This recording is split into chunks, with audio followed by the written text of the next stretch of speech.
Heartbeats of Holy African Liberation. You are listening to Children of Southampton radio show, and I'm your host, Sis Nefertari, Mary Moot and Zinger. Thank you so much for joining us this evening. It is March 20th, 2011, and you are joined again for another hot, exciting, controversial, informative session of the Children of Southampton show. So we hope that everyone is having a great time.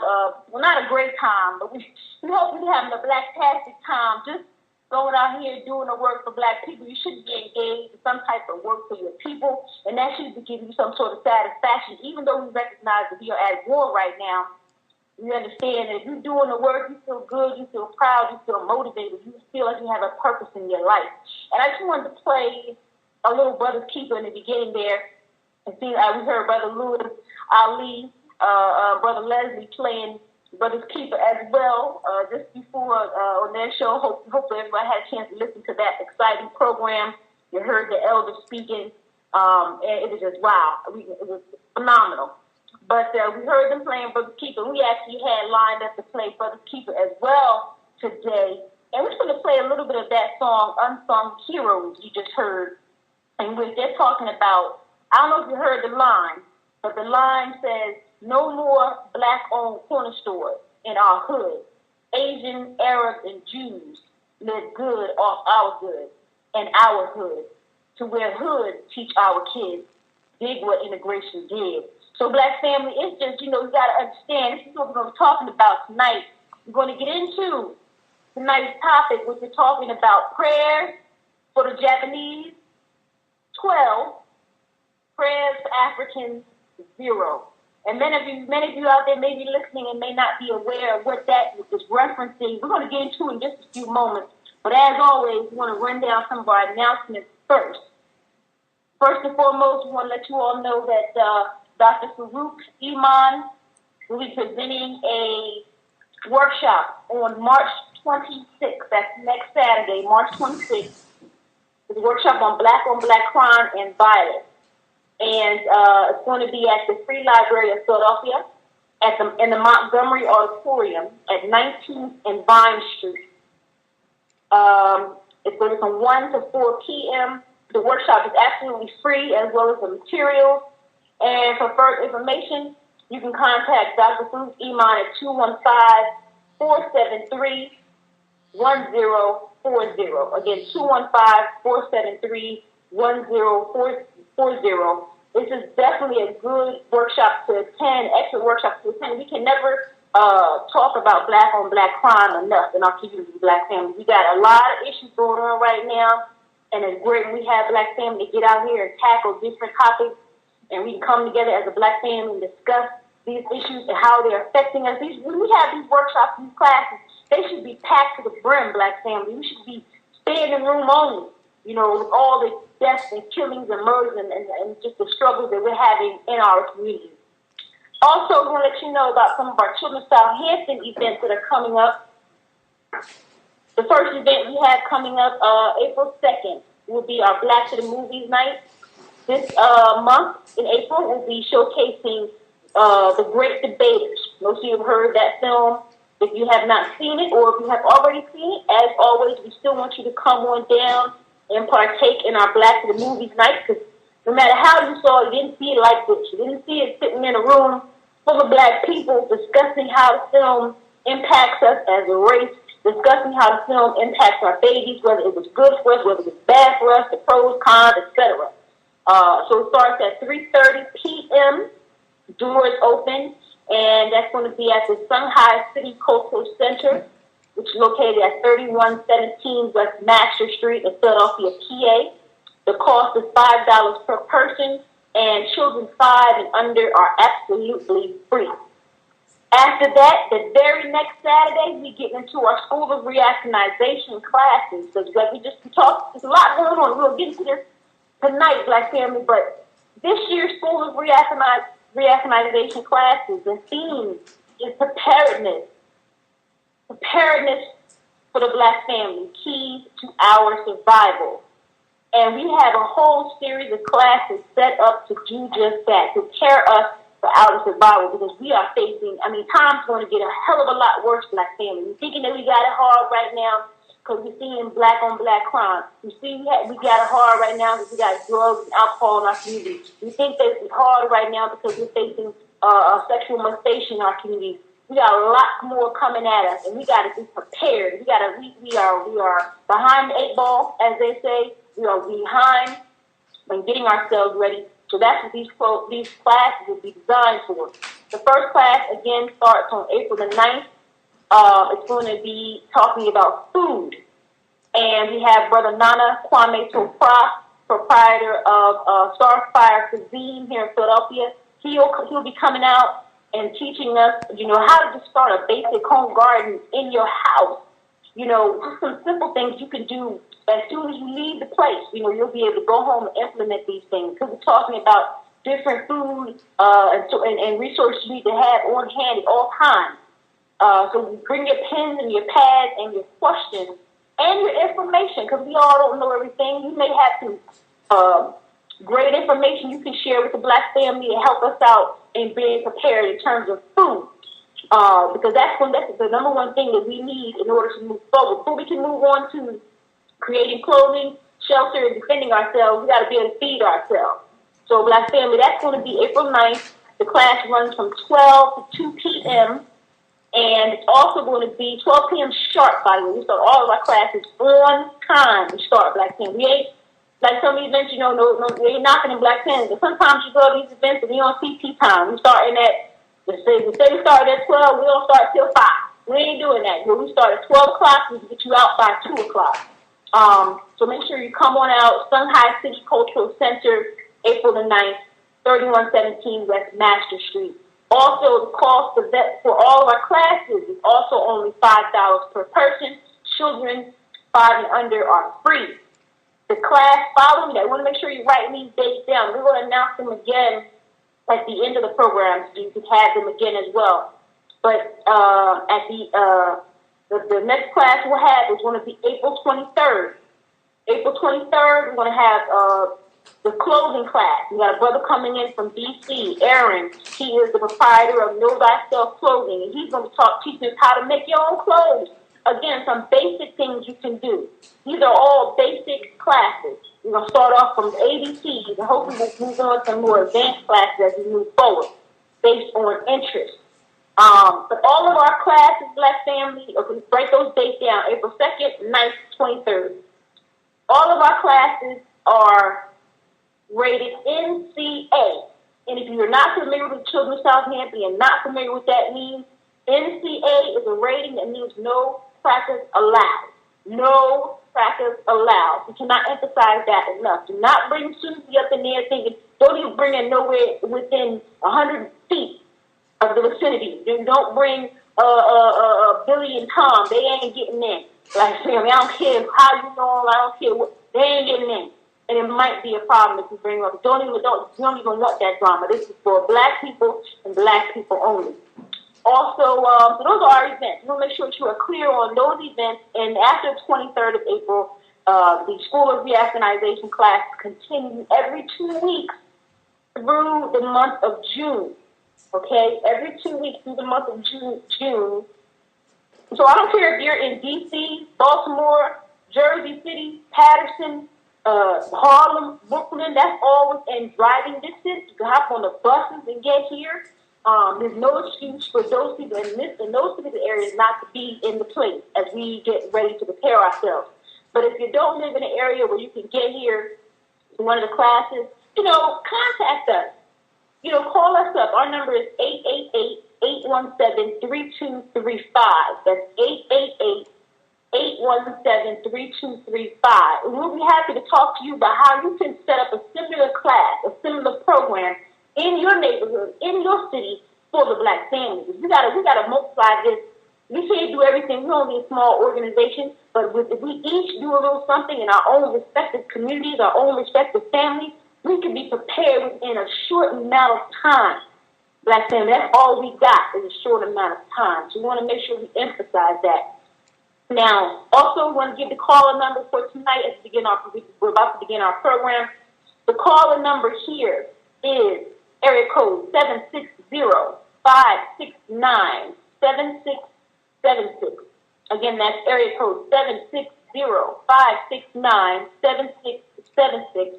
And the code that you'll need to put in is 948-656-pound. 948-656-pound.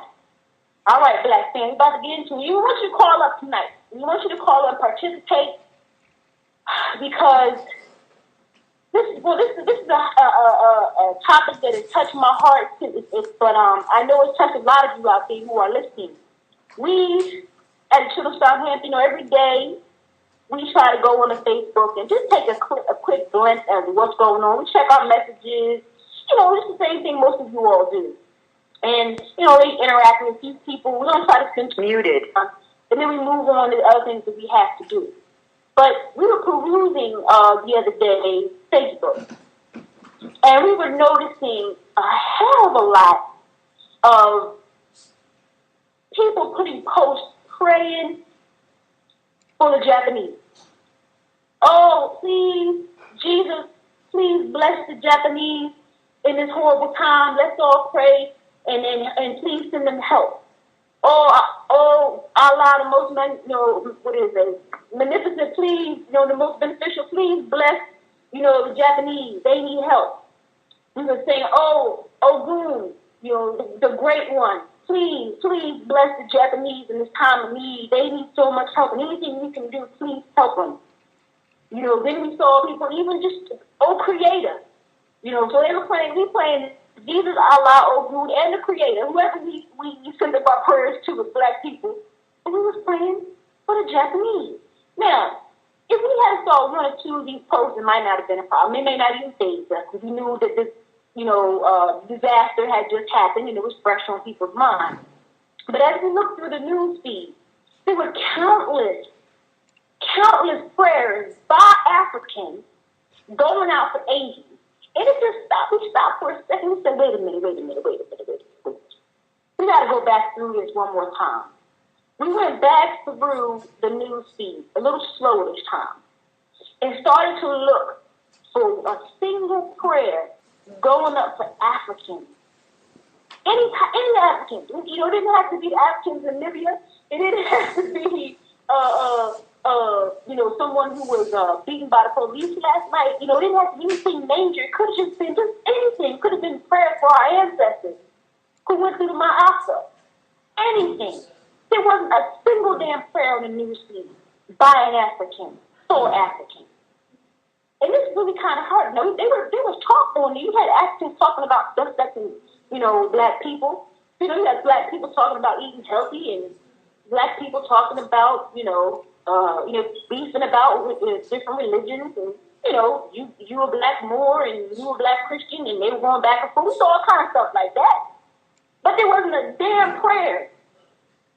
Africans. And we're not Christians here on this show by any spite of imagination. We're also not religious in a traditional sense. The religion that we practice here at Children of Southampton is the religion of Black liberation. Okay, we get up every day and we recognize we got to fight for our people. That's the prayers. We recognize the religion of Bookman Duddy in terms of praying for the freedom and liberation of our people. The religion of Nat Turner. That type of theology is what we follow. That type of mindset in terms of rebelling against what is happening to us as a Black people. So, again, we're looking at this thing on Facebook, and we're really getting sick to our stomach. The more and more we're looking at it. Because, Black family, I just want to tell you my own personal experience with this whole, when I first found out the news about this catastrophe, was, last week I was sitting, usually when I'm working, I may put on CNN in the background. I open up another browser in the background. I put CNN on, and I'll listen to the videos. You can click on their video tab, and you can just listen to. They'll automatically start playing, and they kind of have the different news briefs for the day. Now, let me just put this disclaimer out there. Here at Children of Southampton, we are very clear that CNN is nothing but the comedy news network. We understand it's a lot of bull, a lot of BS being thrown at you from CNN. But we know how to decipher and pull out necessary information, and really we're looking for some headlines we can dig deeper and knowing what's going on, just having an idea of what's being put out, particularly by the media around the world. And we were really following the whole Libya situation. But then we just put on the video in the background, went back to work, and I noticed that it was just like some type of somber music playing, almost like the sound of ocean waves, and it just was real somber. And I said, what is this? It can't be a commercial they're playing because it's just going too long. So I finally clicked back on the CNN tab, and I noticed all they were showing, they had a big thing at the news alert. Breaking news, 8.9 earthquake hits Japan. And they're just showing these horrific scenes of buildings blowing up, the water just rushing across the land, boats toppling over. I'm sitting there like eating my lunch. As a matter of fact, I'm like, okay, I can't watch this right now. This is crazy. I just turned it off and went back doing what I was doing. Now, as African people, we definitely are compassionate. We have sympathy. We are probably the most damn sympathetic people on the planet. Okay, I think it's something in our DNA. It's in our melanin. It's part of being African. We're sympathetic people. We're sympathetic to anything that's going on with anybody. It touches our soul. Okay, but at the same time, when you recognize as an African what's going on with your people, when you understand what's going on with your race, and you understand racism, white supremacy, that sympathetic vein doesn't cut you as a Negro. It shouldn't anyway. You should be able to say, dang, that's shame. Moving back on what's going on with us. That's it. Or you should be able to look at it and say, that's shame. Now, how can this affect black people? What can I get from this? What can I learn from this? Take back to my people. That's it. You shouldn't, oh my God, let's stop everything we're doing for black people and start to help Japanese. Hell no, we ain't got no time. We ain't got time for that. So we did what we did in our Facebook. We just did a little experiment. And we wrote up a little note. And we said, we talked about what has happened in terms of what we saw going on Facebook. And we asked black people to do this. And we also sent out an email and asked black people to do this. We said, for all of you black folks who are sending up their prayers to Jesus, Allah, Ogun, the Creator, etc., for the Japanese, quote-unquote, Asians, they're Asians, we beg that you look in the mirror and ask your black self, put a mirror up. You can do it tonight while you're listening to this program. Put a mirror in front of your face and ask yourself the following questions. When was the last time you saw an Asian store owner in your hood praying for James Byrd, praying for Sean Bell, Oscar Grant, or even the Katrina victims? When was the last time you saw Asian store owners in your hood lighting candles and holding memorials for a black person, an African who has been killed in the street? Somebody like baby girl Aiyana Jones, or little Kiwan Harrington, who we'll talk about tonight, DJ Henry. When was the last time you saw those Asian store owners in your hood pray for your very own African self? All the destruction and death that's going on. You got problems all day, can't get a job. How many Africans do I know that I've talked to are unemployed right now, can't get a job? You got relatives who are getting locked up every day for some nonsense. You got people in your family who are being abused. When was the last time an Asian came over and knocked on your door and said, we want to say a prayer for you? And we understand you're going through something. So on your job, hey, well, I just want to say a prayer for you. I know you're going through something. That ain't happening. Because they think in race first. They go in the mindset of race first. We're the only Africans who don't think like that. I mean, we're the only people, I should say, who don't think race first. It's not our fault. We understand that racism, white supremacy is doing a hell of a job on us. And when you can take a step back, black family, and you look at what's going on, like in this particular situation, it's when you really can put a barometer up, so to speak. You can really test how successful racism and white supremacy is. If even your most hardcore black folks got their fists in the air talking about black power, talking about the red, black, and green, turn around and be talking about, let's pray for some Japanese, you know racism and white supremacy is working at its best. These are great opportunities for us as a Black family to really get wake-up calls. These should be the type of events that propel us to want to do more. Those of us who can see it. And if you don't see it, or I should say, if you do see it, also teach others so they can see it. These should be those type of events because it's very clear what's going on. Let's get into some more of this because we wanted to really explain that we are out of our African mind. Why are we saying that we shouldn't pray for Asians? This is for some people who may not understand or may not be too clear on what we're talking about.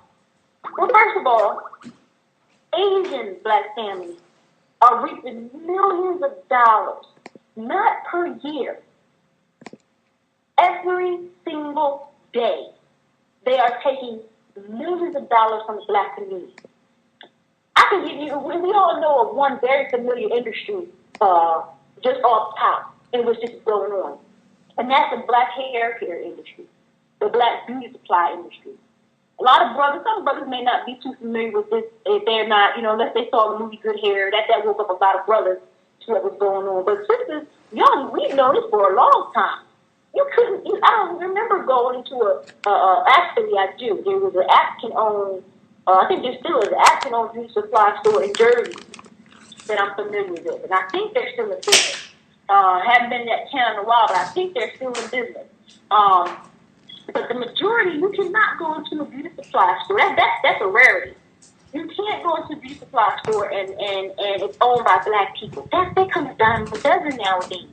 Majority of the time, 9 times out of 10, you're going to walk into these stores and see Asians behind the counter. And if you don't see Asians behind the counter, you might see Black people and get confused for a second and think that, okay, this is Black owned. Hang around a little while longer. Walk between the aisles. You're going to find an Asian somewhere in that store. Okay, they put Black faces up. They've been doing this probably in the last, maybe 5 or 10 years, putting Black people in the front so that it appears that, hey, we employ Black people. We support Black people. So you get confused, not recognized. They get taking millions of dollars out of your community. And I wanted to play this little clip for you just to give you an idea of what I'm talking about. It's a documentary on YouTube in which they're talking about the Black hair care industry and how we're being robbed as Black people and how it's being dominated by this particular Asian group of the Koreans. They're the particular group that really took over the hair industry. So let's listen to this really quickly.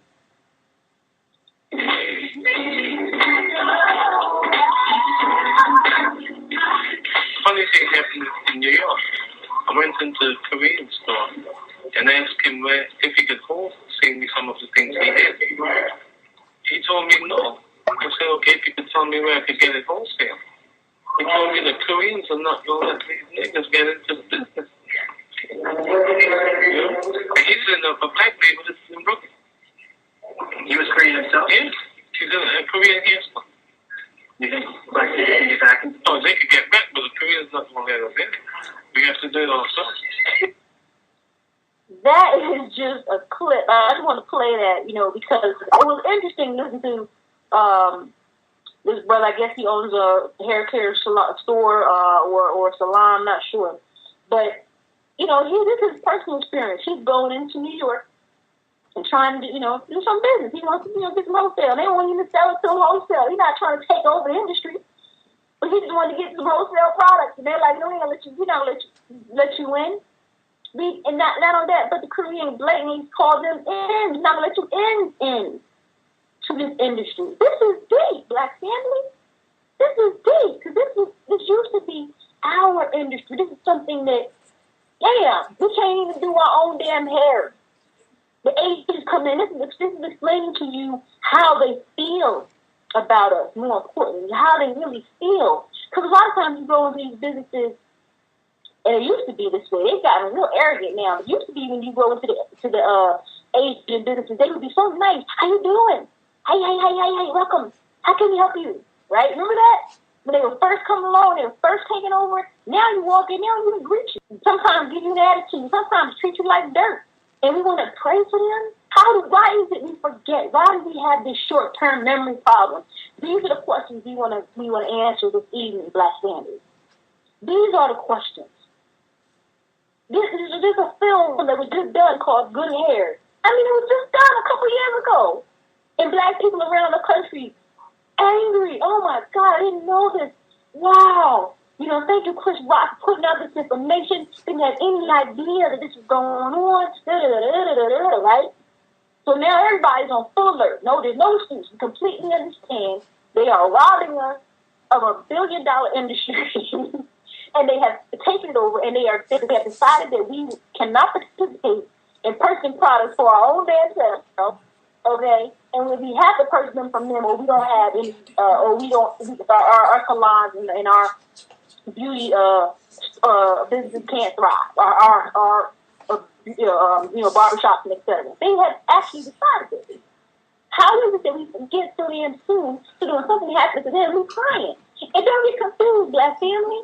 Just because we just played this clip, and he said it was a Korean business owner who made this statement. Don't get confused if the Japanese don't feel the same way. Don't get confused. How can you? They're all Asian. They're all the same damn people. Don't let the nationality distract you from their ethnicity. Okay, whether they're Korean, Chinese, Japanese, they all the same damn people. Over time, they just carved up different regions, and this one lives here. I'm sorry, excuse me 1 second. This one lives here. This one lives there. That's it. They may have some battles between. That's it. But they still Asian. They still work together. They still. You go down to Chinatown and here in Philadelphia. Just take a walk through it. If you don't live in Philly, take a walk through Chinatown in New York. Take a walk through Chinatown in DC or over in LA. There's many of them across this country you can go through now. And what do you see? You'll see a Chinese store next to a Japanese store, next to a Korean store, next to a Taiwanese store. And they all part of the Asian Business Owners Consortium. They work together. Once they get into these areas, they drop those. They may still have some hostilities, but not when it comes down to maintaining their stronghold in their community and maintaining their stronghold, in terms of extracting money from the other people, other groups of people, other races, us. This is very important that we understand this, Black family. I want to also just read to you this little article, a brief part of this article here, which talks about. It says that today, this is really one sentence actually, today there are over 9,000 Korean-owned beauty supply stores serving $1 billion market for Black hair. That's just, okay, I know it's hard. I don't know how to make this clear enough for Black people. This is one industry, Black hair. They didn't say perms. They didn't say nails. They didn't say straightening comb. And all the other things that are made in these Asian communities, these Asian countries. They just hair. This is Black hair. The actual hair we put in our head is $1 billion market. $1 billion market. The question you gotta ask yourself, Black family: how many of those billions of dollars are coming back to the Black community? Huh? Maybe you could pray for them if you looked up and you saw Chung Wang opening up a school for Black children, opening up a community center for Black children. Huh? And he's actually their name. Look, founder Ho Chang. I'm not making up. Founder Ho Chang conceived. He's talking about he conceived the idea of the wig manufacturing company while working as the vice director of Korean Trade Promotion Corporation in the United States. And between 1965 and 1978, his company alone exported $100 million worth of wigs. $100 million. So you're looking at Japan, okay? I'm just looking back. You're looking at Japan and you're seeing all these buildings being swept away and all these homes being swept away. Damn it, some damn buildings are the buildings that's designing the damn hair that you're buying over here in your head. But they won't allow you to partake in. Some homes being swept away contain the homes of the workers who are getting paid off the money that you are paying their brethren over here in a liquor store. in a Chinese food restaurant. Huh? The same dollar that ain't coming back to your black children. How do we get this sick and you don't understand this? You should look at that and say, well, all the $100 million worth of wigs y'all exported up out of here off of us, all your 9,000 Korean-owned beauty supply store, that $1 billion industry you got, you should be able to build your country back in no time. You don't need our help. You don't need our prayers. You don't need Jesus, Allah, Ogun, or Creator to help you. You got $1 billion a year. That's just 1 year. We begging for dollars. We begging for, come on, black family. Come on. I'm frustrated. I don't know. Maybe y'all not frustrated about this. I'm frustrated about this. I'm angry. Because I love my black people, but y'all make me sick some damn time. Sick to my stomach. Let's go back to the experiment that we did on Facebook. So now we asked people to, do these prayers. Excuse me. And then we also said, look, for the rest of the day, this was just the other day we posted this on Facebook, Thursday, as a matter of fact. We said for the rest of the day, we are going to post different things that the black community can pray about in terms of, for black people, issues that are affecting black people. And hopefully you all will go out and do the same. And we hope that you will, support these prayers for black people. So we started putting out prayers for, I don't know, just some random things like maybe the 100 million black people that died during the Ma'asa, our ancestors who were raped, tortured, murdered, maimed, etc. We put this out there, and we got, at first, it was like 10 likes, you know what I mean? Now, for those who may not be on Facebook, a like is basically when you post something, you have the option as a friend of that person, or if you're just seeing it in the news feed, because you can see it anywhere in different places. You have the option of liking it. You click a little button that says basically like it means you support it, or disliking it. Those are pretty much your options. And it just, the number of likes kind of shows that people are kind of feeling, it's kind of a gauge in terms of how people are feeling in respect to the comment that you posted. All right? So I know for a fact, in my news feed on that Thursday morning, we saw a post that somebody had put, we're not going to name anybody doing the show in terms of black and women to that to y'all. But we saw a post somebody had put asking, for us to pray for the aging. And they had they had asking name and everything. This person always puts out, posts about asking people in terms of stuff that's going on, and this is asking people, right? And that post asking people to pray for the Japanese had about 114 hits in just a matter of hours. We put a post up asking black people to pray for Africans who have died in the Ma'asa, our ancestors, our grandmothers and granddaddies, okay? 100 million dead. And we got our 10 likes in the first hour. By the end of the day, I think we made it up to about 15. I think by now we're just reaching maybe 30, 35. So we said, okay, well, let's go on to the next prayer. Maybe people aren't too concerned about our ancestors. Well, what about, let's talk, we put a post about Hot Venus, who was basically an African sister who the crackers abducted and forced to go around the world, and they exploited her for her body. She was a traditional African, she had a round buttock, ample breasts, but these Europeans not really knowing what that was, not having that themselves, they went around and they put on display, black families. And they treated, I'm sorry, I thought I had these phones muted, and they all are just going off here at the same time. They apologize to make sure that's muted. There we go. And, they were just actually, these individuals were just poking and prodding at her. It was just like today, on a Sunday afternoon, crackers run down to the Philadelphia Zoo. The traffic is so damn bad, you don't even think about trying to go across the city in the middle of the day on a sunny afternoon in Philadelphia. In terms of going across the expressway, because you're going to sit there for a minute because all these crackers trying to get to the zoo, right? Imagine imagine you're going and I forgot when this happened exactly. It might have been about, maybe let's say almost 100 years ago now. Let's say, you're going and this is the hot Venus on display, and there's all this traffic to see an African woman, buck naked. They poking and laughing, they got their snacks, and they paying their ticket money to go in here and see this. and make fun of our African sister. And if that wasn't enough, black family, you know what they did to her when she died? When she died, they mutilated her body into different pieces, and they put them on display. They preserved them and put them on display for the crack of the sea for all of eternity. Your African God, damn it, the one you on Facebook talking about is a black god. She's a black queen. She's the greatest of all. Then you gonna turn around and tell us to pray for some damn Japanese? This is what is being done. How do you have time to do this? You should be praying for Hottentot Venus, also known as Sarah Bartman. Google it if you don't know what I'm talking about. This is real talk. This is real talk, black family. This is reality. You got to be able to recognize what has been done to you as a people. We send out another prayer, asking people, please, let's pray for the spirit of African manhood, black family.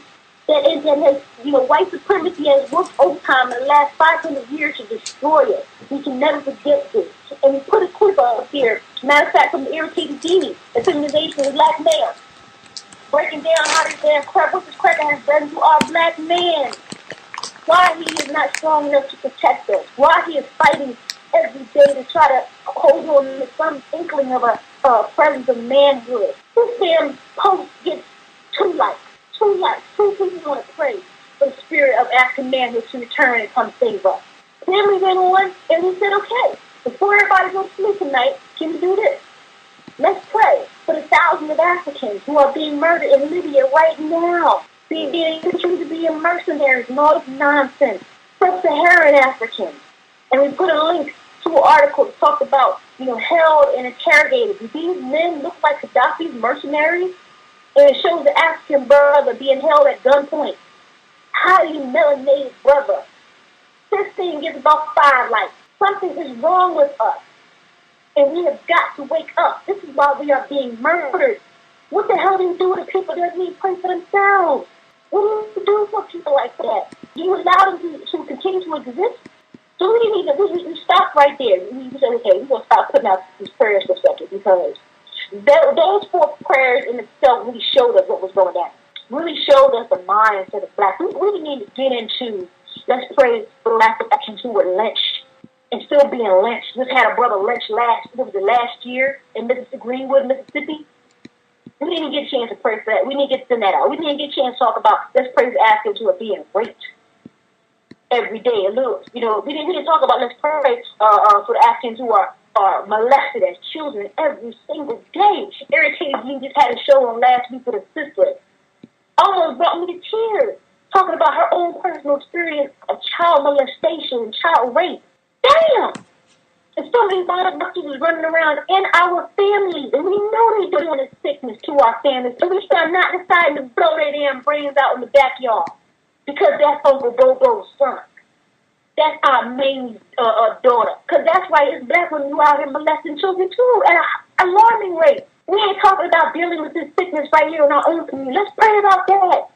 Let's get together and when we talk about prayers, we ain't just talking about let's sit down and send the prayers up to some higher being and hope that some higher being out there will solve all of our problems. We're talking about praying, which will give us inspiration, our own. As you pray, you get inspiration to move out. Damn, this prayer is inspiring me to get off my black behind and go out here and save my people. I can do it. The prayer really is you're praying to yourself, your own African self. You're praying to that spirit that exists within you, the spirit of Yah Santiwa, the spirit of Queen Nanny, the spirit of Mechapara Kahudi May, the spirit of Thomas Sankore, the spirit of Nat Turner. That's who you're praying to rise up inside of you and allow you to have the strength to go out and be as strong and as courageous as they were, so that you can trample down the oppression and sickness that exists, that is hurting your people. This is real talk, black family. And I know that it's hard and it's tough for a lot of us to digest this information. It's like, damn, Nefertari, do you have to come and bring information so hard? I mean, is it that serious? Yes. When we're looking at this and we're seeing this is the state of our people, this is the state of our minds. Wow. Let me just play this clip for you real quick for me. We're going to go to the call-in line and we'll see if we have any callers on the line. in a second. But I want to play this clip for you. So we just, and I want to see if you can pick up what's wrong with this. Let me just set it up here. And this is one that you gotta listen to it. I want you to, if you can decipher what's wrong with what's wrong with this picture, I should say. Here we go. I do not blame the Koreans for anything. It's totally the black consumers, the black business people, the black churches. It's our fault because we have not taken the time to educate our people on economics or what we need to be doing to ensure that we have jobs, that we have a sound business practice. We haven't taken time to do that.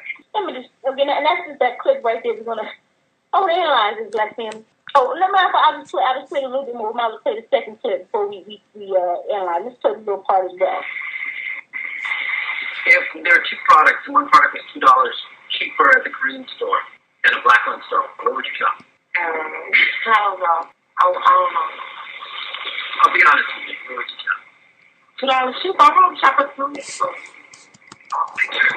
Now let's deal with the brother first, because the brother says he does not blame the Koreans for the fact that they're occupying the black hair care industry. And on the surface, that sounds logical. You know, on the surface, you say, well, hey, he got a point. You know, I mean, we need to educate ourselves more, and we go out here and learn how to open our own businesses for each other and blah. But that sounds great on the surface. Okay, but the reality is that's nonsense. If you know your history, if you know your story, that's nonsense. Let me tell you why.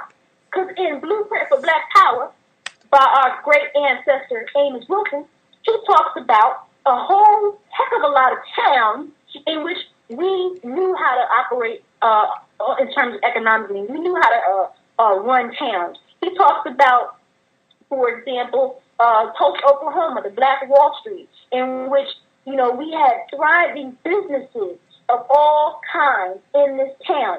In fact, he said we had 2 black schools, Dunbar and Booker T. Washington. We had a black hospital. We had 2 black newspapers.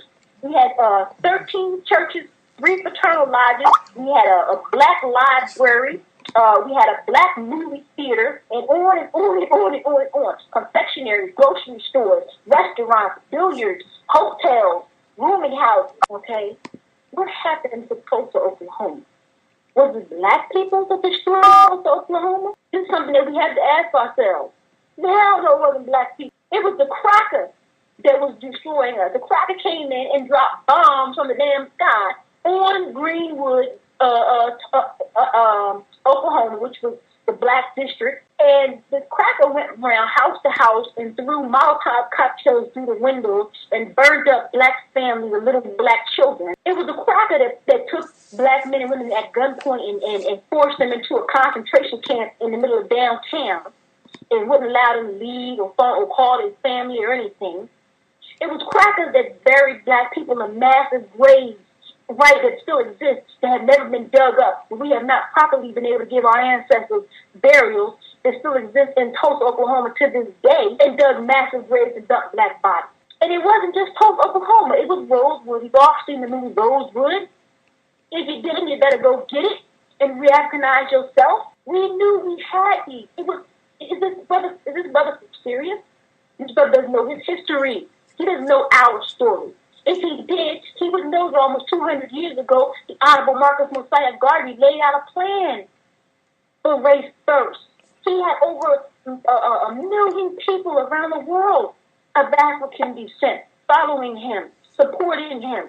And the cracker came in and said, hell no, this ain't going to let this happen. He got a couple of Negro flunkies to buy it, to support him in his initiative to get rid of Marcus Garvey and expel him out of this country. And Marcus Garvey really, I think, died of a broken heart of having so many hopes and dreams for his people, so much love for his people, and to see everything just crumble. I think he died from a broken heart. They say he had a dream that foretold his own death, his own demise. Don't tell me he didn't teach our people this. We understand racism, white supremacy is out to destroy any damn thing that we set in motion. So the reality is we have to destroy racism and white supremacy. It's not a lack of ingenuity on the part of black people. Racism and white supremacy is a well-oiled engine that is working really, really hard to maintain its system of domination, world domination. And racism and white supremacy, black family, we got to understand, it includes Asians and Arabs and the small hat so-called Jews. All that is intertwined in there as well. It's all intertwined in there very well. If you know your history. Okay, you understand that the Arabs, for example, have been invading the continent of Africa for millennia, that they are enslaving Africans right now as we speak in many African countries. Our brothers and sisters are being enslaved. We understand that they are being, our sisters are being trafficked as sex slaves around the world. We understand this is going on. It's a system to destroy Africans. You got to rise up. You better wake up, black family. We got to fight back. I know we have had a history of not being the aggressive and really kind of, fighting only if we are attacked. Well, we're under attack. And we ain't lifting up nothing, not a single weapon to defend ourselves. It's the problem. But Irritated Genie, we're going to go to the phone line. If you have any callers, we appreciate you could run through them for us. Caller, if you're calling from an unidentified number, you are live. Caller, if you're calling from an unidentified number, you are live. All right, they're just listening. Caller, Brother Jeff from Skype, you are live. Brother Jeff from Skype, all right. If you're calling from a line that ends in 0640, you are live. 0640. All right, they're listening. If your line ends in 6054, you are live. Peace, Brother Genie. Sister Nefertari. Peace. How you doing, sister? How you doing? I'm good. I was actually on Facebook and I was kind of following along that day. And the prayers were bad to me, but what really messed me up was the after the prayers, then they start going with the donations. You should donate. And my thing is, as black women especially, like you touched on earlier, I think that we give more than enough money to the Asian community. And for them to talk about how we should donate, and if you don't donate, you're heartless, all this BS, if I said today, let's have a food drive for people in Detroit, the unemployment's terrible, how many people are going to donate to that? Nobody.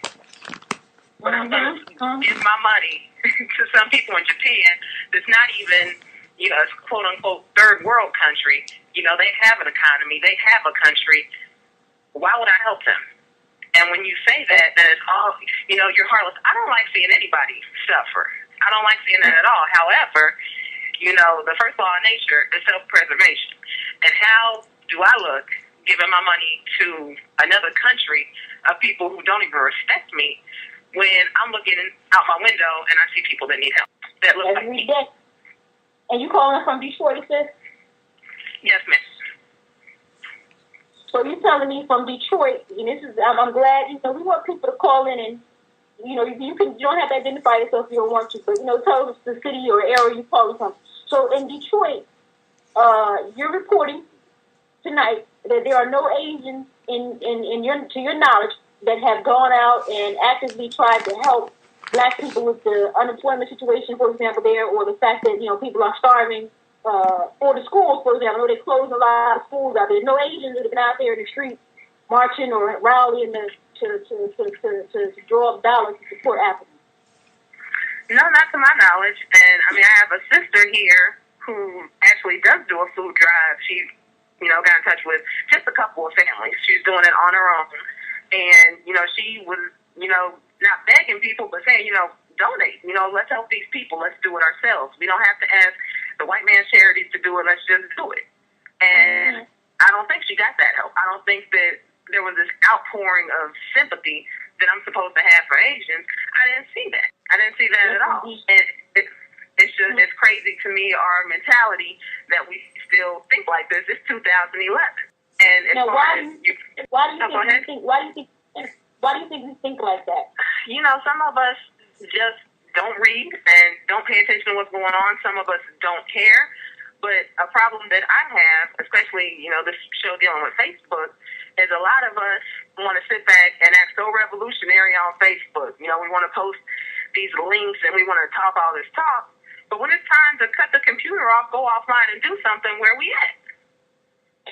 You know, where we at? I see all these people, you know. I just moved up here this summer. And, you know, I see people on Facebook all day long, you know, telling me this problem and that problem, and they pro-black. Where you at? Let's do something. And let's not do it on Facebook where it's for everybody to see. You know, sometimes you need privacy to handle business right. So let's get offline. Let's meet up. Where you at? You know, I'm looking at you. Go ahead, sis. It kills me because it's like, sometimes it's just like a photo op. Okay, let's get together and look real fly and take a photo and tag you on Facebook tomorrow. Okay, but what are you doing? What are we going to do? You know, it's the same thing here. It's the same here in Philly. You know, we matter of fact, we just put that post up today on Facebook. We told Black Fam, we know we're having a lot of fun here on Facebook. People, had a little internet beef. We call them keystroke beefs. So, you know, they beefing by keystrokes. But what's going to happen when Facebook joins the internet graveyard right along next to MySpace, and there's no more Facebook for you to interact? What's going to happen? What type of networking have you done outside of this virtual realm to actually help Black people? Because you're absolutely right. We have the same situation here in the city of African Love, Philadelphia, where we have events, and, you know, you would think that based on all this presence, people would be, you know, you'd have to turn people away.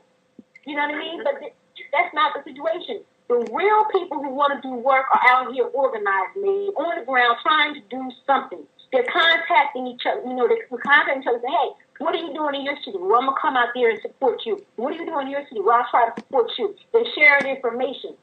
People are driving long distances just to be a part and support each other's events.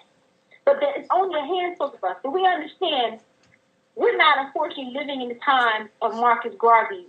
We have been extremely indoctrinated, and as a result of racism, white supremacy, it's not going to be 1 million people anymore who are working toward our liberation. It's going to be a handful of people. And those of us who are dedicated and want to do work, even individuals like yourself, that you look around in your community, you may not see a lot being done. You have to be that spark to initiate that. Even if it's a small group, you may be new. So you know what? I'm going to have this small gathering. If you don't want to do it in your home, then we're going to have it out at the park or down to, somewhere, public where people can meet up. And we're going to talk about the conditions of our people. Just start there. Or we're going to have, like you said, a food drive. Help your sister out with the food drive. That's excellent stuff. And while you're doing the food drive, talk about the conditions of our people. How do we get out of this? Dialogue. And it's going to take that type of work. So, we're glad that you were able to give us that report in, sister. And we hope that you definitely call in again and support the show. And just give us updates on what you're doing and what's going on out in Detroit, as well as, anything we can do to help you. You can call us offline. You can go to you hit us up on Facebook. If you need our phone number or website, or just listen, we'll give it again throughout the show. And we'll help you as much as we can in terms of trying to organize in your area to get our Black people and our Black family awake. Did you have any final comments or questions? You know what? I guess for anybody that lives in the Detroit area, I've come to find out about an organization called, I think it's D-Town Farms or D-Farms, where they actually have an urban farm here in the city. And, just to back that, because it doesn't cost a lot, you can volunteer. They work with some of the schools in the city, which is great. I was fortunate enough when I got here to hook up with one of the farmers that used to run the Nation of Islam farms back in the 60s and 70s. And he actually, built some raised beds for me outside. And, there's things that we can do so when it comes down to it, we'll be okay, or we'll be in a better position. Because I always tell people, whoever controls your food, or is going to sooner or later control your words and your actions. because when you're hungry, you're compromised. So you need to do whatever you can, be it storing food, be it growing food. You need to do what you can. So that is one organization here that I found out about that I think is worthy of support. Excellent resource, and that's you're absolutely right. That's one of the reasons we started looking at having class on food here in Philly, because it's like, man, we gotta, even myself, I don't know how to grow nothing, you know what I mean? So I ain't ashamed to say it. I don't know how to grow anything. Couldn't feed myself if I my last breath counted on it. So we gotta definitely make sure that we are educating ourselves on things like that's the number one thing. How do you feed yourself? And as a matter of fact, I'll tell this quick story. I went to a food co-op a couple weeks ago, got a text about it, and the sister basically runs it out of her home. She gets organic produce, and every second and fourth Thursday, she opens up the living room, and all the produce is there, and you come and she got a scale, and you could support the sister. And it's black people selling to black people, and we trying to feed each other. And it's healthy food, and it's like, wow. So you gotta do what you gotta do, and we gotta work and support each other. So thank you very much, Sis, for your call. We appreciate you. You're welcome. Thank you. Right. From Skype, it says Fasami from Skype, calling from Skype. We have Fasami. Are you there? All right, she's just listening. Okay. If your line ends in 1503, you are live. Hello, can I be heard? Yeah, loud and clear. How you doing, Sis Nefertari? How you doing, brother Irritated G? Fantastic, brother. How you doing? Doing black-tastic. All right, I'm doing well. This is Brother Malcolm. I'm calling from the Middle East. I got the email, and I wanted to stay up late, make sure I listening on the call. How you doing, sister? Hold on. I'm gonna let you talk. I'm doing black-tastic, but I'm gonna let you talk. I just, you just called me way off guard right there, man. This is African right now. Woo! Calling from the Middle East, brother. Thank you for your continuous support, and we really look forward to seeing you come home, brother. I'm hoping, and we send up the prayer. That's a prayer we're going to send up. When Brother Malcolm Scott comes home in one piece from the Middle East, so-called Middle East, and, we really look forward to your homecoming, brother. So I'm going to let you go ahead. I'll let you talk. I don't know how much time you got, so I'm going to let you talk. Oh, no problem, sis. No problem, brother. I'm looking to come home as well. I just want to say, as always, Sister Nefertari, you hit the nail on the head. I have no more tears for anyone else. I don't wish the worst on nobody, but I'm sorry. I'm 110% focused on myself, 110% focused on our people and our concerns.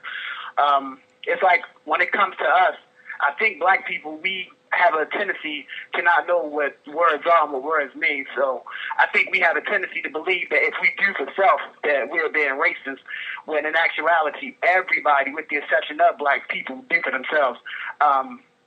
Nobody does for us. And unfortunately, sisters, to a small extent, we don't even do for ourselves. I think, to put it in to quote the irritated genie, like he says all the time, we are at war. I think because we've been so indoctrinated by movies and everything, we don't understand what war is.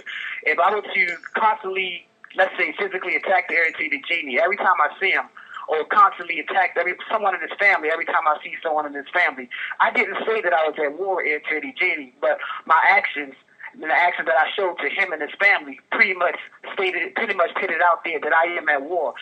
People, and since we came not only to this hemisphere, but when we were in our own continent of Africa, people have always been at war with us. I think that we as black people, nobody ever came out and said that we are at war with you, so we don't know that we are in a war. Like I said, sister, I agree with you 110%. I'm all cried out. If it's not happening to African people, then I can't cry for you. I can't really feel sorry for you. You can take this. Anybody who's listening can take it any way they want to, but it's time for us to show tears for us. It's time for us to garner to our cause, to be with us. It's time for us to show unconditional support for ourselves. And if we're going to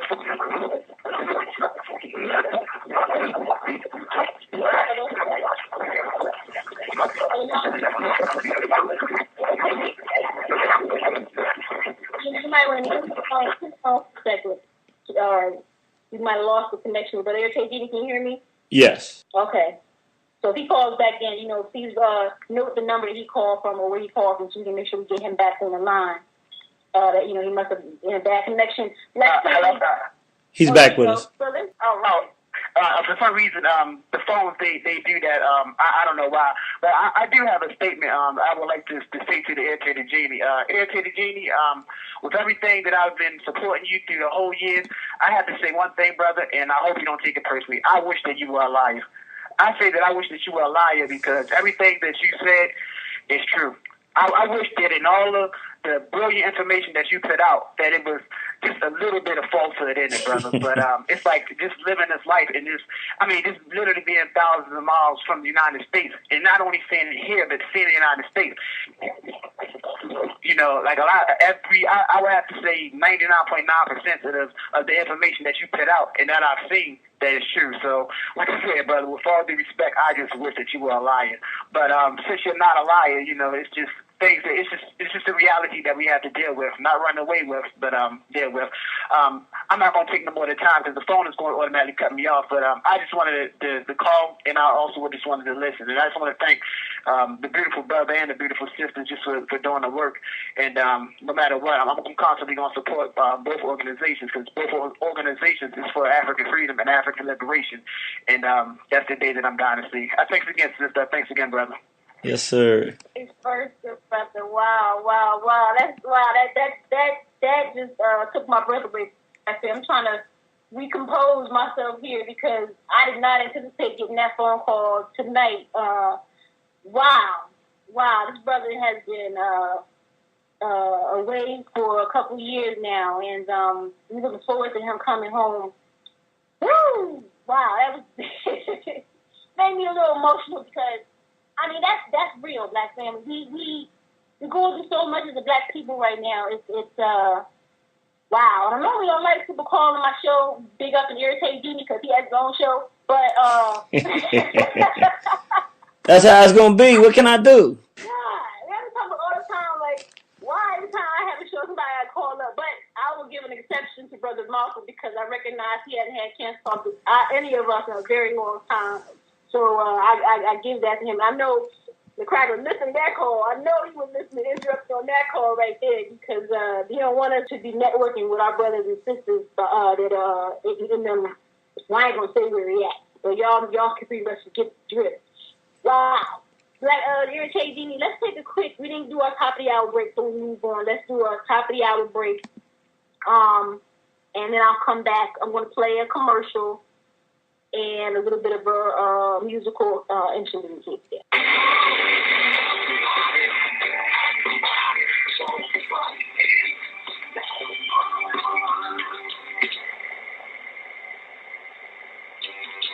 Black family, the Children of Southampton needs your help. Do you enjoy the Children of Southampton radio programming? Do you support our community-based events? Do you support our KOS youth program initiatives? Would you like to see us do more? If you answered an affirmative yes to these questions, we encourage you to become a Masani subscriber. As a subscriber, you will receive a weekly email file of our KOS radio programs, 20% off all KOS paid events. The satisfaction knows that you are helping to support a Black organization that has demonstrated commitment toward African liberation. So how do you get started?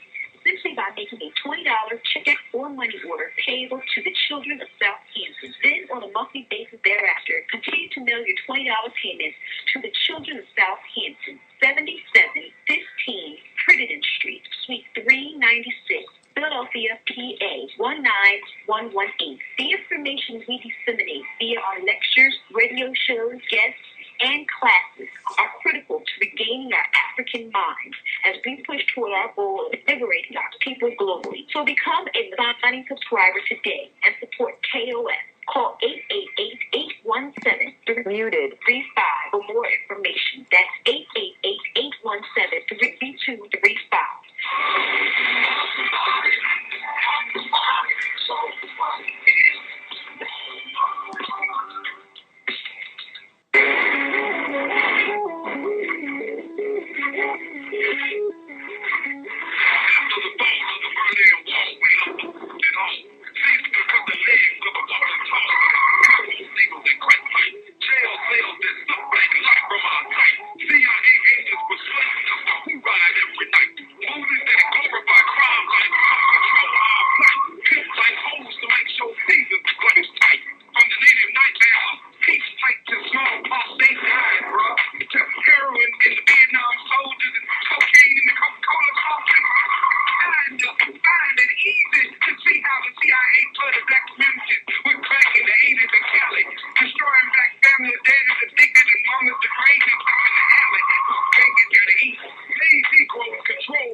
family. All right, that was Brother's Keeper. If you ain't listening to Brother's Keeper, if you don't got a copy of that Revolutionary Reconstruction, I don't know what you're listening to. You know, maybe it's music, but you may need to start listening to African Insurrection music, Black family. That is what you should be listening to, particularly in these days and times that we are talking about right now. We listen to True Southampton Radio Show. Again, today is March 20th, 2011. And today's subject, we're talking about prayers for Japanese, 12 prayers for Africans, 0. Just in that little clip you just heard, we hope that you would hopefully have something to pray about. You know, just that little partial play from our good brother's Keeper. But Black family, we did want to we want to read a quick quote because Brother Malcolm in his call reminded us of quite a few things. And let me get the quote here. I want to read again from our good brother Amos Wilson, Blueprint for Black Power. Get your copy today. He says that the lesson of the fascinating story of East Asia teaches us is that it is fundamentally an Asian story, a story in which Asians, ethnic Chinese to be more exact, are among its principal characters, and ethnicity plays a major role in the Asian economic drama. It is curious that ethnic African Americans are taught and motivated to realize the very opposite value, that they should downgrade or deny their ethnicity, not develop an African-centered culture, should assimilate themselves out of existence, practice no level of ethnic exclusion, allow all other groups to monopolize their market, that to support their own businesses and communities first is to engage in reverse racism, that under discriminating unbridled consumption, particularly of non-African manufactured wholesale and retail products and services, means freedom and equality, that they cannot finance their own growth and betterment without outside or government aid. Wasn't that just what Brother Malcolm had mentioned about how you're engaging? If we ever try to support one another, people want to say, "Oh, this is reverse racism." No, you're being racist, and they got us saying it's nonsense now. Oh, well, that's racism. You're talking race first. That sounds racist. Shut up. As our good brother King from here said, "Well, damn cool." Are you serious? Define racism for me first. That's what I always tell people. First of all, define racism. And then, well, they start stumbling. Well, nothing. If you can't define racism for me, shut the hell up. I don't want to hear you telling me that I'm a racist. You know, until you can go and define it, and then we have real discussion, we can't talk about it. So again, I want to thank Brother Malcolm for calling up, and wanted to also just play a little something real quick, just a real quick snippet. Because he said something in his call that I thought was pretty interesting. Let me see the play. And forgive me if I'm in the wrong. Hold on, let me see what we got here. Let me see. I had to play that. Y'all didn't know Sis Nefertari had that in the memory in the music roundup, did y'all? Didn't know till Brother Malcolm said "All Cried Out." I said, I think I got a song called "All Cried Out." You got to be at least 30 years old to remember that. At least to listen to Coke Jam with full force. Singing "All Cried Out," and that's how we should be as Black people. We all cried out. We don't have no kids against no Japanese. I mean, we should be all cried out just from the tears that we have shed for Black life. And we're going to go back to the call line in just one moment. I want to play this. I want to just talk about this for a second. We should be sending up prayers for somebody like Kiwan Charrington, and I hope I'm pronouncing his name correctly. An unarmed 15-year-old African-American, this is from the article, who was killed in 2009 in Champaign, Illinois. The Champaign police officer was suspended for 30 days without pay for the fatal shooting of the teen. It says that the discipline of Officer Dan Norbit was announced Thursday morning by city managers who determined the penalty for the 15-year-old officer. It is the longest suspension that can be imposed under city's contract with the union representing police. Carter said he did not believe, this is the city manager, he did not believe that Norbit 39 intended to fire his weapon, but found that he violated police departmental policy by failing to maintain control of his weapon. Carter told Norbit of his decision on Wednesday. Until then, Norbit remains on paid administrative leave, working inside the police station. And Norbit goes on to say, my heart goes out to the Carrington family as they continue to live with this tragedy. It has been a difficult time for everyone in our community, including our elected officials, police officers, and other employees in the city of Champaign. We recognize that no action on the part of the city can make up for the loss of Mr. Carrington's life, said Carter. This is the police officer. This is actually from, not even from the police officer. I'm sorry. That quote was from the city manager. I didn't have a quote from the police officer who actually killed this young brother. We should be crying for Kewan Carrington and his family, who had to bury, just a little over a year ago, had to bury their 15-year-old son after he was gunned down by police. And then this officer who gunned him, who shot him, they tried to say, we don't believe he fired his weapon intentionally, that he failed to maintain control of his weapon and put him on a 30-day leave. That's the value of a black child's life. 30-day suspension from your job. This is what we should be praying about, black families. We should be praying that this Officer Norbit finds a bullet in his skull. And I'm just keeping it straight up. And then we come out and say, you know what? The person who shot it, we think they failed. Their weapon must have been out of control. I don't know. I mean, the weapon somehow, the person who was handling it just couldn't maintain control. And that person should get a 30-day leave from their job. I mean, an eye for an eye, a tooth for a tooth. Come on. This is the value of black life, and you got time to cry for somebody else's child. And we got black babies who are dying now. Brother Irritate, do you want to go back to the lines if you have any more callers before we move forward? Unmuted. Okay. Let me go back. Fasami from Skype, you are live. Can you hear me? Yes.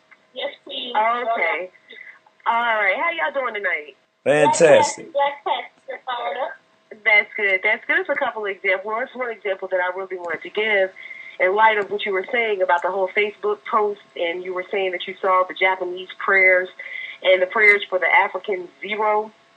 One of the things when it comes to black people that I'm noticing, being conscious, non-conscious, elevated, non-elevated, whatever the case may be, is that we forsake all common sense and human survival traits when it comes to self-preservation. It seems as though we want to make sure everybody else eats before we eat. And one of the things that I just came back from Philly probably in February, and I remember the stewardess, or I don't know what they call them now, the flight attendant or whatever, she was up there, and they were saying in case of an emergency, a mask will drop down in front of you. Please place it on yourself first, and then assist children and others.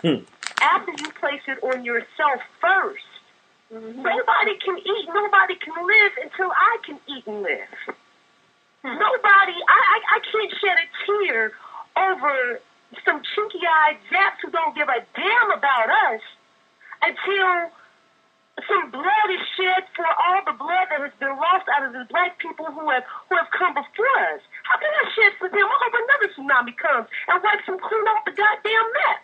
I don't give a damn. When you go over to Japan, and in their airports, you will see little porcelain dolls of Aunt Your Mama, Pickaninnies, Sambos. They don't give a damn about you.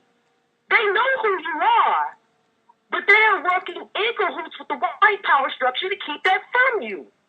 So you think I'm going to give my hard-earned money that actually has no value to them before I give it to the family and the survivors of Sean Bell, Anthony Hill, Oscar Grant, Ayanna Jones, before I give it to the family of Oscar, who was just brutally beat in Philadelphia? You think I give it?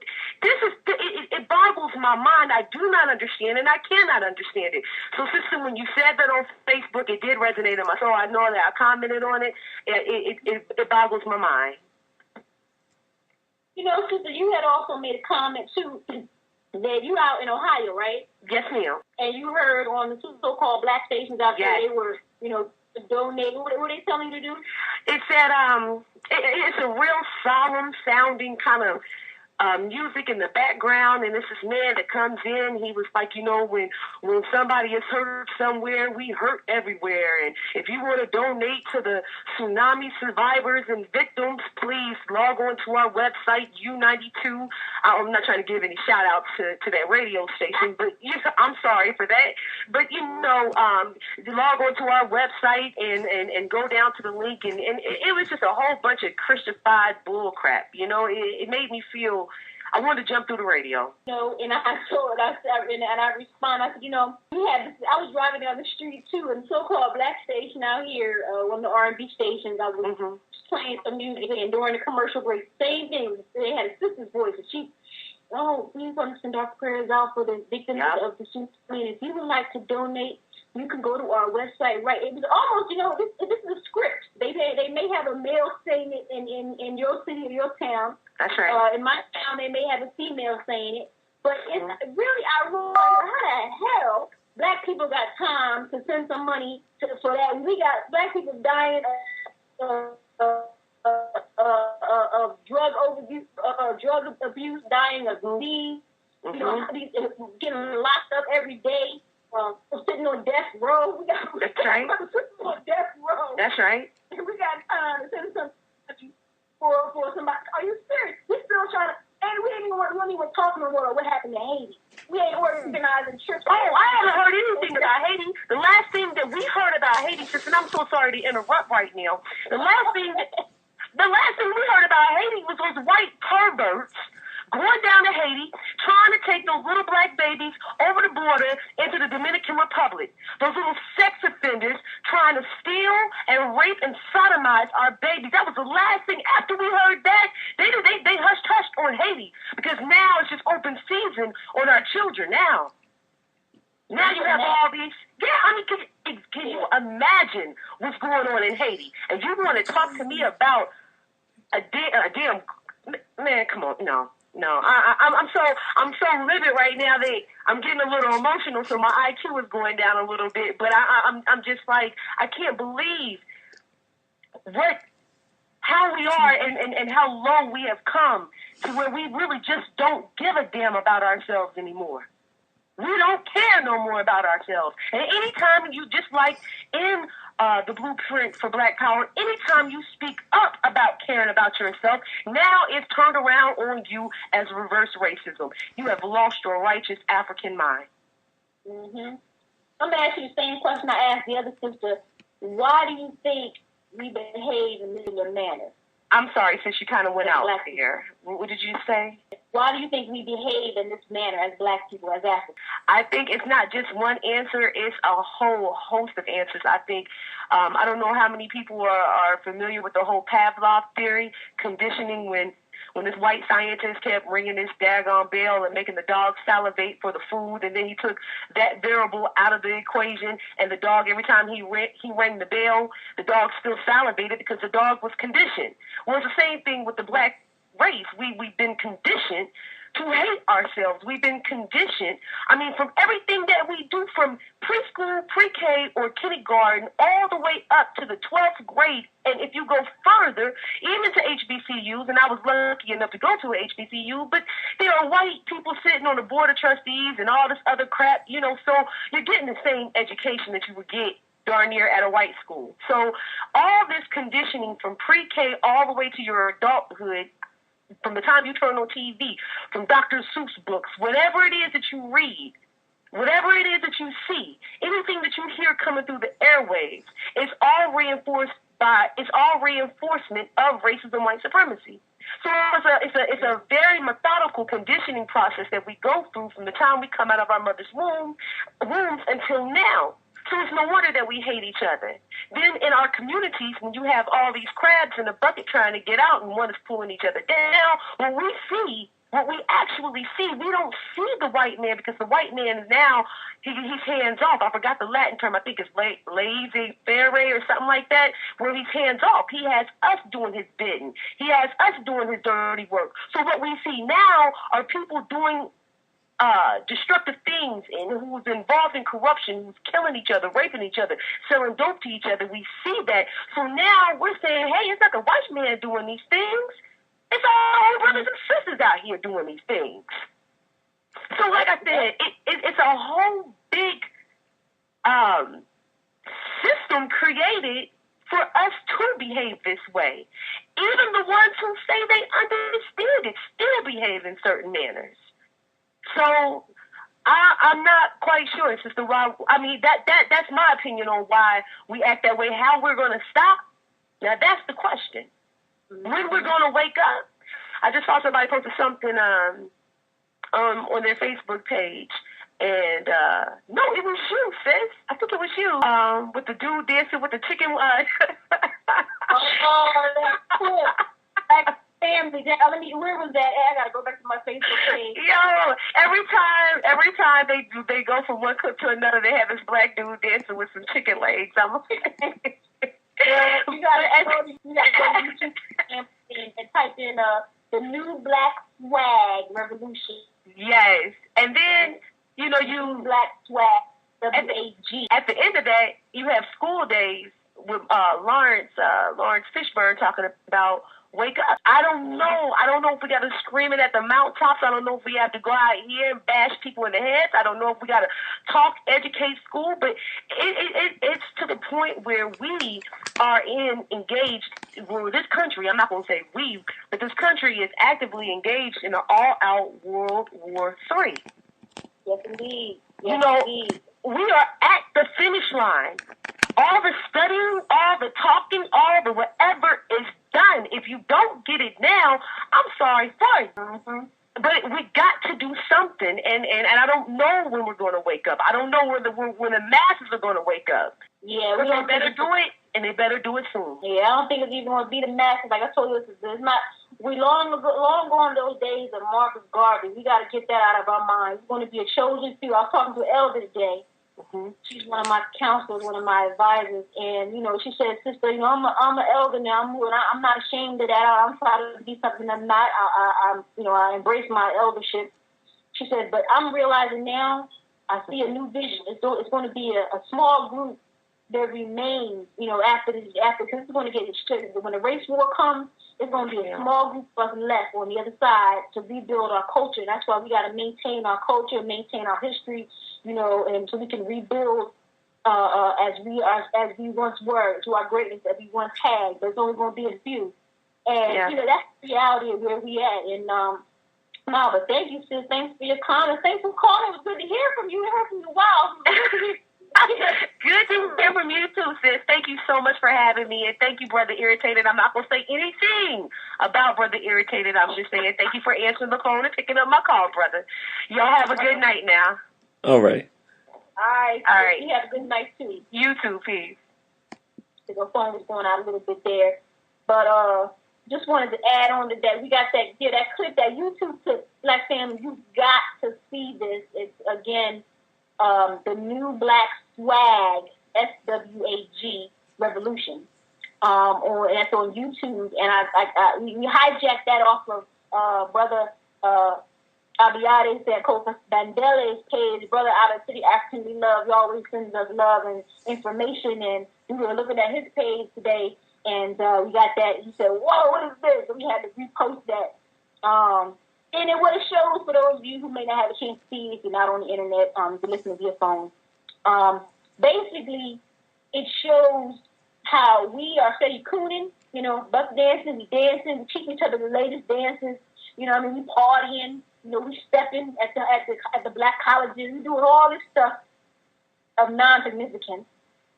We at the club, passing the bottles to rock around, passing blunts, do all that stuff, smoking weed. While the cracker is passing ammo and AKs. Literally, they showing you he going out training his baby how to shoot.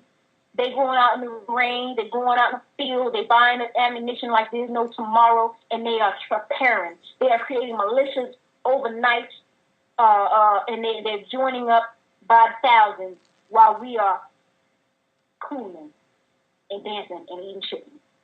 And it's so real that it's frightening. I mean, the clips that they're using, these aren't made up clips. These are clips from black people teaching black people how to dance on TV, teaching other black people how to do the latest dances. And wow, it just shows the state of our black people. But, the sister Sister Nefertari, thanks for calling again. And she hit on some good points, in terms of the Japanese. She talked about how they are in at the airport there, and she said she saw in the airport, just depictions of black people, the horrific depictions of black people, Aunt Jemima and things like that. And I want to also read what a sister put on our page, Sister Zulika, in reference to Japan. She said black people have been banned from Japanese-only dining establishments, denied service from taxis and snubs. Japanese even stand up or move away when a black person sits down next to them on the subway. She said the racism and discrimination based on nationality are also still too common in Japan. She said black apartment owners are reluctant to accept black tenants, unwilling to accept black guests. Blacks are denied admission and refused accommodation on the basis of their nationality. She said she even has seen clauses where there's they clearly state no blacks and no animals. This is in your beloved Japan. What they have seen, what they have heard, what they have experienced themselves. So again, you want to love and you want to pray for them.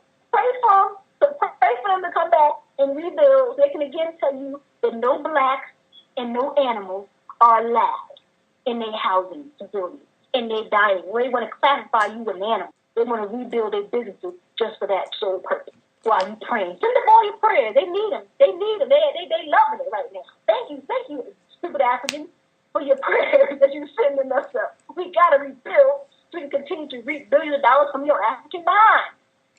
We're losing money every day. The longer our plants are down, the longer our workers can't get into the factories, we're losing money. We got to rebuild. We got to rebuild our ships. They can sail across the oceans and bring you more black air. We're losing dollars. We're losing again. You know what I mean? We're losing money. This is real, black family. I know we lose my mind. I know when I went to Ethiopia, I always tell the story. I'm sorry if for those who already heard it, but it's a favorite story of mine. Going to Ethiopia, that was the second place I had been to on the continent outside of going to Kemet with the Quasi, and just going throughout the different countryside. Ethiopia is a very mountainous country. And so, just like you take the subways, the buses to get from town to town here, in Ethiopia, you have to take little small commuter planes. That's how mountainous the region is. And so it's dangerous to take buses. You can take buses and drive. It's dangerous. So most people fly. So we had to take a commuter plane to one of those small towns, and we'd get off the airport. The airport was no bigger than probably some of our buses. Thanks, First Black Family. Brother, can you hear me okay? Yes. All right. Sorry about that, Black family. We lost our connection. Internet connection dropped, and we had to reset it. So we apologize for that interruption there. But I was just going into. I'm going to finish up the story real quick, and then we're going to take our callers again. So I was just going into our story of Ethiopia and how we would get off the airplane in like the smallest, most remote little towns, and we had like 16 people per plane, little small commuter plane, and right behind us another little small commuter plane would land. And off of that plane came all these Japanese with their gloves. They had to put their white gloves on and their mask on their face and their little umbrellas. And I said, wow, what are they coming here for? They come here to study too? I mean, what do they study? They come for vacation? This how they vacation? And it wasn't until I got to the hotel we were staying in and I walked around just, learning the area and looking at everything I can look at, taking pictures, and I saw a track. And on one side, it was English rights, and on the other side, there was Japanese rights. To clearly let you know who owned the hotel. When I looked closely and paid more attention, I saw Asians on the premises. They weren't there as guests. They were there running the hotel. So again, you want to pray for them, Black family. They want to hurry up, and if they want your prayers too, but they want to hurry up and rebuild their country. They can fly back to Africa, get the planes back ready. We can get back and check on them investments over on the continent as they reap money not only from us here in this country, but also from the continent, from our motherland. Black family, we're going to go to the phone lines. Brother Irritating me, if you can. Thank you, Black family, for all callers who did call in and support it. This is a tough topic, and I know that it gets under the skin of our people because, again, we are compassionate people. we have an ounce of, we care too much. That's how we got in this damn predicament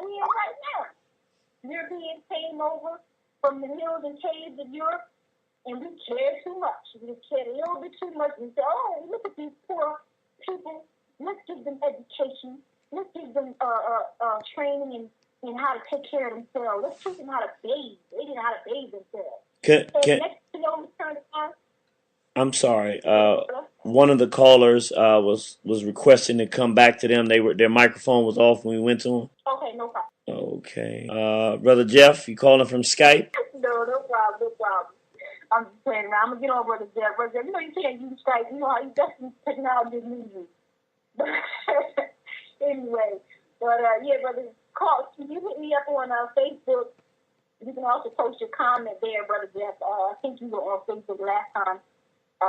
You may have, well, you all log back on and send me a message, and I will read your comments there. But again, you know, this is just real, Black family. This topic is rough for us because our compassion got us into this situation. Again, when we were ruling the world, we were on top. You know, everybody was coming to us for knowledge and wisdom. We were sailing around the world, even here in the United States of America, before they were called the United States of America, we sailed here. And we met with the natives here. Don't believe me? All you gotta do is pick up a copy of 500 Nations and make sure you pay close attention when they talk about the people they were called the Mobiles, which is where Mobile, Alabama is named after. And they talk about the Mobile Nation and how they lived on the Mississippi River. No, it was I'm sorry, not the Mobile Nation. It was the Natchez Nation, which is not too far from the Mobile.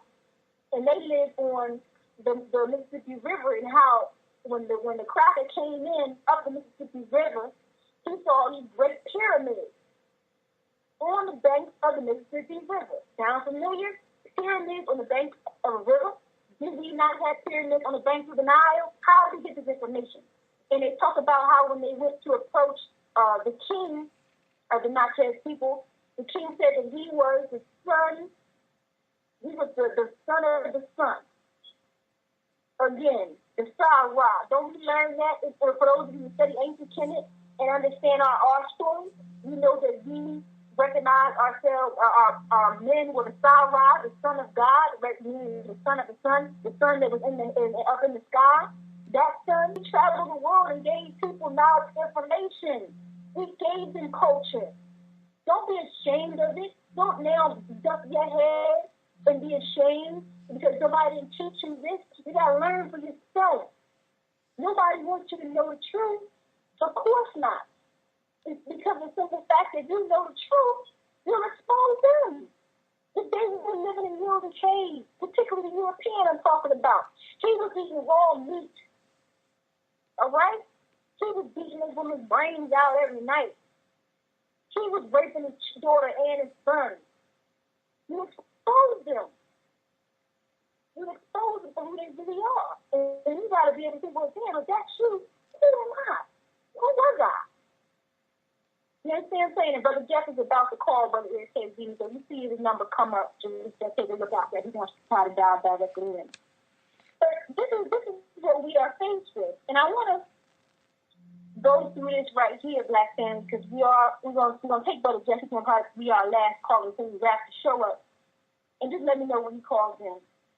But again, we gotta pray for Alabama. You know the story of Alabama?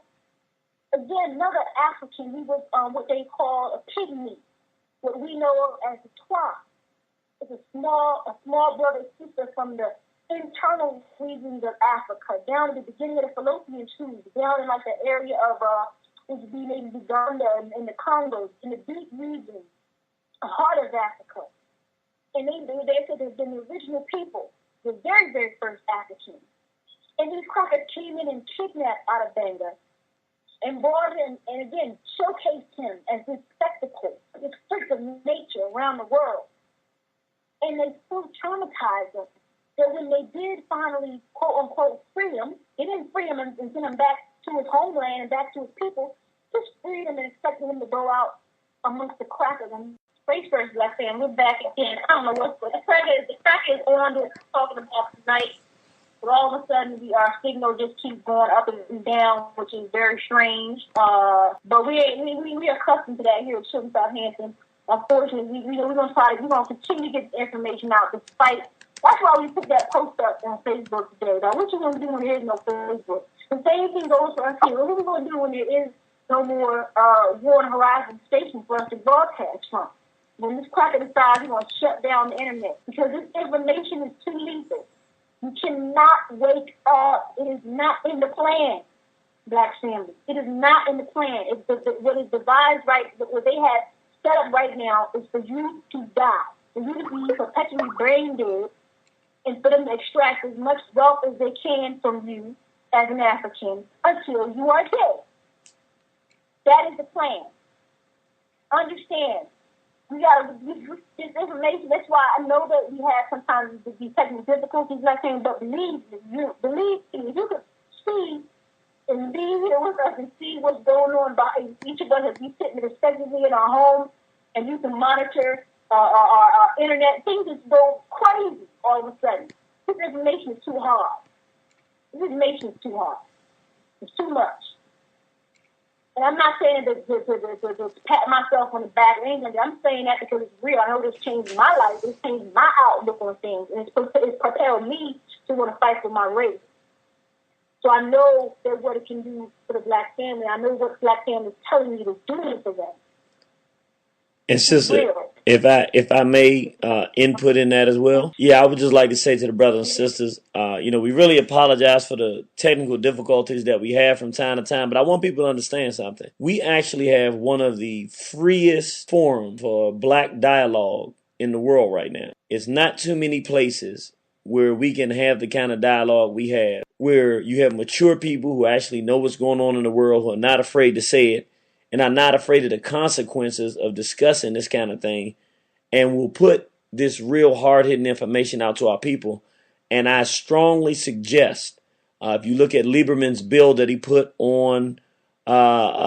up to Congress, where they're trying to create the opportunity for the President of the United States at any given time to be able to shut down the internet for 4 months at a time at his discretion. I think we should really take advantage of enjoying this free opportunity to get information that we have now. We do have that last caller online if you would like to take him, sister. All right, 0252, you are live. Black liberation, bro. Black liberation. Black liberation, but you know you can't use no Skype. Stuart trying to call up on Skype. I can use Skype, sister. Thank you very much. I can use Skype.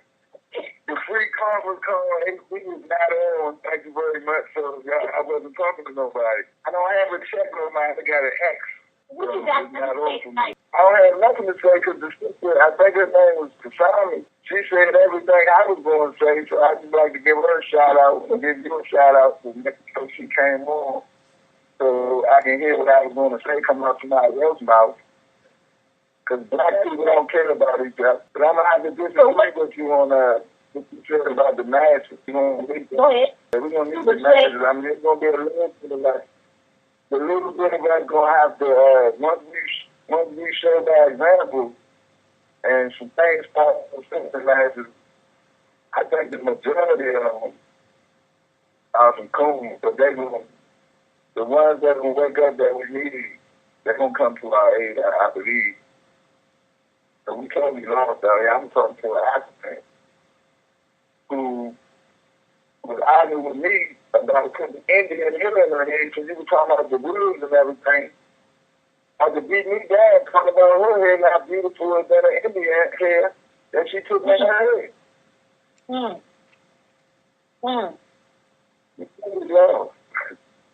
That's real. Yes, I'm sorry. No, I said that's real. That's you can't tell Black people that quote unquote nappy hair is good. It's not it's not our fault. We have been indoctrinated for so very long to believe that Black is ugly, quote unquote nappy hair is bad, right? All these things are all around you. And people I was talking to again, elders today, and they were saying, well, it's really how your family raised you and how your family view themselves, and that's really important. That's true. But again, if your family can tell you you're black and you're beautiful all day long, when you step outside the door and the rest of the world is telling you that you're ugly, including your peers, how you do that? Because your family becomes, the minority. In the world is the majority telling you that you are not. So that brother, that doesn't surprise me. The brother was fighting me on that topic. Any other comments, Brother Jeff? Yeah, so at least an African, somebody who was born in Sierra Leone, with a little bit of pride, but that's not the case.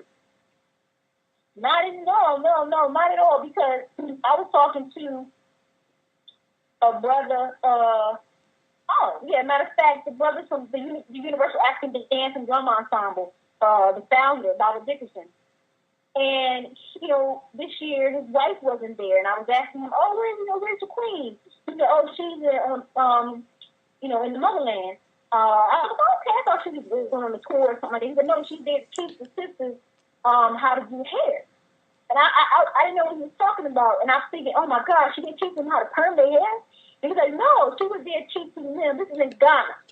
A sister from the U.S., born here, traveled, going to Ghana to teach African women born on the continent how to do natural hair. Something's wrong with that. Something wrong with that picture. But we recognize that, the plan, we talked about this in our dark versus light lectures. The cracker took the plan and worked on us here in the United States of America. We went over and worked on, in terms of our image, we took that plan, took it to the Caribbean, tweaked it a little bit, and only took them half as much time to get the Caribbeans to hate themselves. Then by the time we got to the continent, it took him a third of the time.